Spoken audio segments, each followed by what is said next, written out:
मसीह की दोस्तों, praise the Lord. आशा करता हूं दोस्तों कि आप लोग कुशल से होंगे। मैं भी कुशल से हूं प्रभु की दया और कृपा से। दोस्तों, आजकल सोशल मीडिया पर धर्मांतरण से संबंधित कई वीडियो को आप लोग देख रहे होंगे। मैं भी देख रहा हूं। कुछ लोग आराधनालय में जबरन घुस आते हैं, तोड़फोड़ करते हैं, गाली गलौज करते हैं, मारपीट करते हैं, धर्मांतरण का आरोप लगा करके केस करते हैं, प्रभु के दासों को, विश्वासियों को जेल में डालते हैं। एक बुजुर्ग अंकल बाजार से आइसक्रीम खरीदा और आइसक्रीम वाले को पैसों के साथ साथ एक सुसमाचार का ट्रैक भी दिया और उनके ऊपर धर्मांतरण का आरोप लगा दिया गया कि ये धर्म परिवर्तन कर रहे हैं। उन्हें थाने ले जाया गया, उनके ऊपर केस किया गया, उनके साथ बदतमीजी की गई। एक प्रभु के दास सड़क पे अपने कुछ विश्वासी भाई बहनों से बातचीत कर रहे होते हैं और एक महिला आकर उनके ऊपर धर्मांतरण का आरोप लगाती है। सरेआम पुलिस के सामने उनके गाल पर थप्पड़ मारती है। आराधनालय के दिन कुछ लोग चर्च में घुस आते हैं, तोड़फोड़ करते हैं, गाली गलौज करते हैं और धर्मांतरण का आरोप लगाते हैं। मेरे प्रिय भाइयों और बहनों, क्या सच में मनुष्य का धर्मांतरण हो सकता है? क्या सच में मनुष्य का धर्मांतरण हो सकता है? क्या मसीही लोग सच में धर्मांतरण करते हैं? क्या सच में मसीही लोग धर्मांतरण करते हैं? पवित्र शास्त्र बाइबल धर्मांतरण के विषय में क्या कहती है? दोस्तों, आज हम लोग इसी 3 बिंदुओं के ऊपर बातें करेंगे। इसी 3 बिंदुओं के ऊपर। सबसे पहला दोस्तों, क्या सच में मनुष्य का धर्मांतरण हो सकता है? नहीं हो सकता दोस्तों, कदापि नहीं हो सकता। मनुष्य का धर्म परिवर्तन कभी नहीं हो सकता। ईश्वर ने इंसान को नर और नारी करके बनाया, हिंदू, मुस्लिम, सिख, ईसाई करके नहीं, इंसान करके बनाया, नर और नारी करके बनाया। हिंदू, मुस्लिम, सिख, ईसाई करके इंसान को ईश्वर ने नहीं बनाया। यदि किसी नर को नारी बना दिया जाए और नारी को नर बना दिया जाए तो उसका धर्म अवश्य बदल जाएगा, उसका धर्म परिवर्तन हो जाएगा, परंतु ऐसा हो नहीं सकता। दूसरा बिंदु दोस्तों, क्या मसीही लोग सच में धर्मांतरण करते हैं? नहीं दोस्तों, मसीही लोग किसी का धर्मांतरण नहीं करते और ना ही कर सकते हैं। मसीही लोग किसी का धर्मांतरण नहीं करते और ना ही वो कर सकते हैं। मत्ती रचित सुसमाचार अध्याय 28 पद 19 और 20 में प्रभु यीशु मसीह कहते हैं, ध्यान से सुनिएगा दोस्तों। मत्ती रचित सुसमाचार अध्याय 28 पद 19 और 20 में प्रभु यीशु मसीह कहते हैं कि सारे संसार में जाओ, सारे संसार में जाओ और मेरा सुसमाचार हर एक व्यक्ति को सुनाओ। जो विश्वास करे उसे दीक्षा दो। दोस्तों, जब हम प्रभु यीशु मसीह के सुसमाचार को अपने जीवन में स्वीकार करते हैं, जब कोई भी व्यक्ति, संसार के कोई भी व्यक्ति जब प्रभु यीशु मसीह के संदेश को, उनके सुसमाचार को अपने जीवन में स्वीकार करते हैं तो उनका धर्म नहीं बदलता है। उनका धर्म नहीं बदलता दोस्तों, उनका जीवन बदल जाता है। उनका जीवन बदल जाता है। वो एक नेकी के रास्तों पे चलने लगता है। वो एक प्रेम करने वाला इंसान बन जाता है। वो एक मेल मिलाप से रहने वाला इंसान बन जाता है।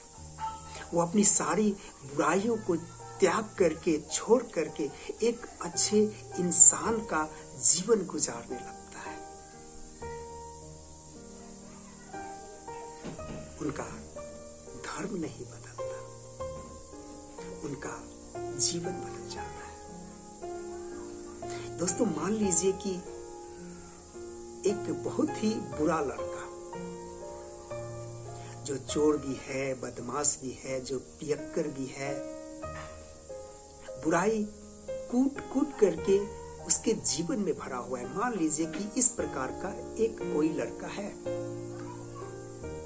और यदि वो प्रभु यीशु मसीह को अपने जीवन में स्वीकार करके इन सभी बुराइयों को त्याग देता है, छोड़ देता है, वो एक अच्छे इंसान का जीवन गुजारने लगता है, वो सबसे प्रेम करने लगता है, सबके साथ मेल मिलाप के साथ रहने लगता है, तो आप खुद सोचिए दोस्तों कि उसका जीवन बदला या उसका धर्म बदला।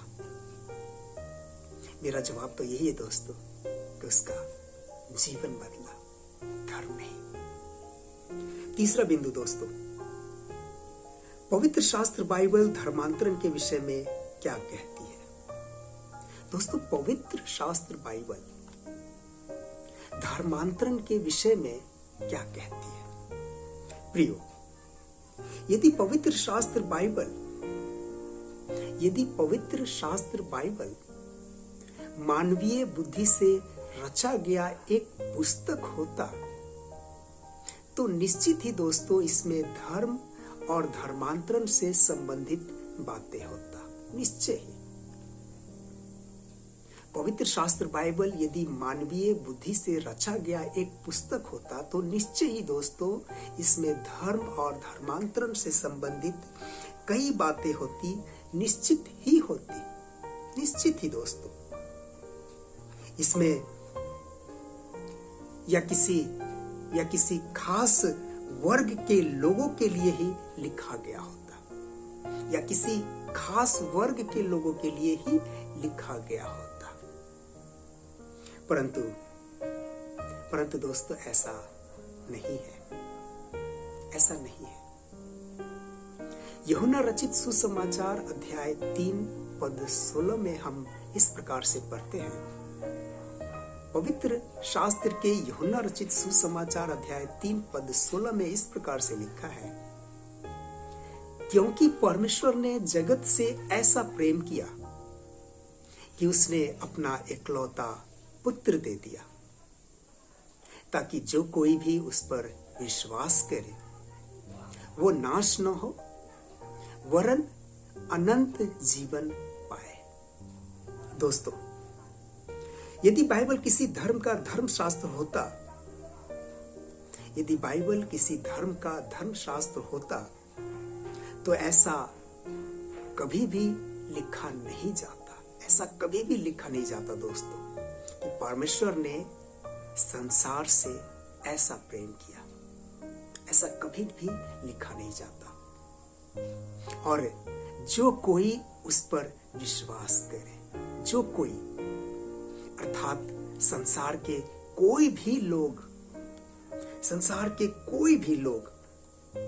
प्रभु यीशु मसीह पर विश्वास करके उद्धार प्राप्त कर सकते हैं, मुक्ति प्राप्त कर सकते हैं, अपने जीवन को बदल सकते हैं। कोई भी लोग, संसार के कोई भी लोग, प्रभु यीशु मसीह इस संसार में किसी खास जाति, खास धर्म या किसी विशेष वर्ग के लिए नहीं आए। परमेश्वर ने संसार से प्रेम किया और अपना एकलौता पुत्र दिया, ताकि जो कोई भी अर्थात संसार के कोई भी व्यक्ति प्रभु यीशु मसीह पर विश्वास करके अनंत जीवन को पा सकता है, अनंत जीवन को पा सकता है। दोस्तों, किसी खास लोगों के लिए, खास व्यक्ति या धर्म के लिए नहीं, संसार के सभी लोगों के लिए ये प्रभु यीशु मसीह का सुसमाचार है। दोस्तों, मेरे प्रिय भाइयों और बहनों, पवित्र शास्त्र बाइबल धर्म परिवर्तन के विषय में नहीं, जीवन परिवर्तन के विषय में बताती है। जीवन परिवर्तन के विषय में, धर्म परिवर्तन के विषय में नहीं। प्रभु हम सबको आशीष प्रदान करे और उन लोगों के आंखों को खोले जो धर्मांतरण का आरोप लगा करके विश्वासियों को सताते हैं। हम दुआ करते हैं प्रभु से, परमेश्वर से, कि प्रभु ऐसे लोगों को क्षमा कर, क्योंकि वो नहीं जानते कि क्या कर रहे हैं। आमीन। जय मसीह की। दोस्तों, यदि मेरा ये वीडियो आपको अच्छा लगा हो, आप अपने जीवन में आशीष पाए हो, कुछ सीखे हो, तो जरूर सब्सक्राइब कीजिए, लाइक कीजिए, शेयर कीजिए। फिर मिलते हैं दोस्तों अगले वीडियो में। तब तक के लिए जय मसीह की। प्रभु आप सबको आशीष प्रदान